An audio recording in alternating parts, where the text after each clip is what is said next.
Hey guys, Michael Griswold here, and hope you'll excuse my appearance. I just got back from Atlanta visiting some friends over the weekend, and I have a story for you that I think is really going to help you when you're thinking about how to get back with your ex, how to overcome conflicts and whatnot. And it all has to do with a story about how me and my friends went out to lunch and had a very unsatisfying experience.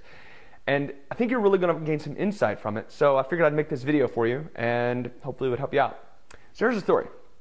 I went down to visit some friends, and there's two sets of couples, right? And both of them have 4 children under the age of 8. So we were all going to go out to lunch on Sunday, and we didn't have a reservation, and the restaurant that we were going to go to was very packed. My friends live in a very small town, so there's not really that many options, and so on a Sunday afternoon, they get pretty busy. Well, for a party of 13, you know, my 4 friends, their 8 kids, and me, it was a bit of a wait. So we ended up waiting for 2.5 hours.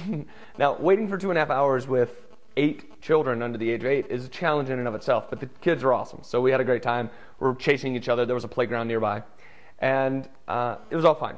Finally, we got a table, and this was really one of the worst dining experiences I'd had. This place is known for great fried chicken, this kind of southern comfort food, right? So fried chicken, mashed potatoes, gravy, and that's why we went. So a couple of my friends got that. I got something else. My buddy got a burger, and we got all the kids French toast.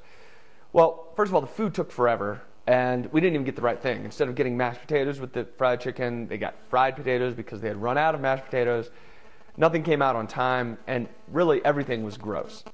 Now, at this point, we have a problem. The problem is that we are going to have to pay for something that we're not satisfied by. Now, I want you to understand, this is the point of it, understand how we handled it, because this is really a key to conflict resolution that will help you in your situation.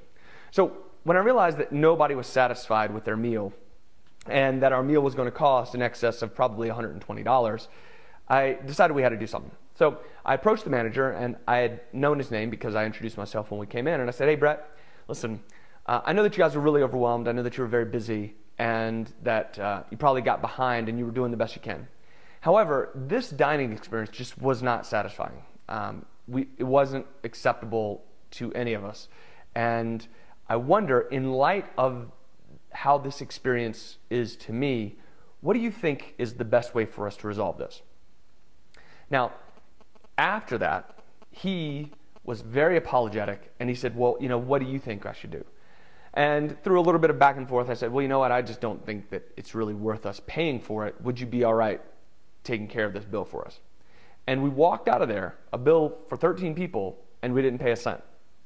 Now, notice what would have happened if I would have gone up and been very confrontational and said, "What the hell is your problem? This food sucks. This is the worst dining experience I've ever had." How would that have gone over? Not very well. Here's the point. When in conflict with your ex, or with when you get back with your ex, or when you're with anyone, you've got to find a point of common ground, and here's the real key.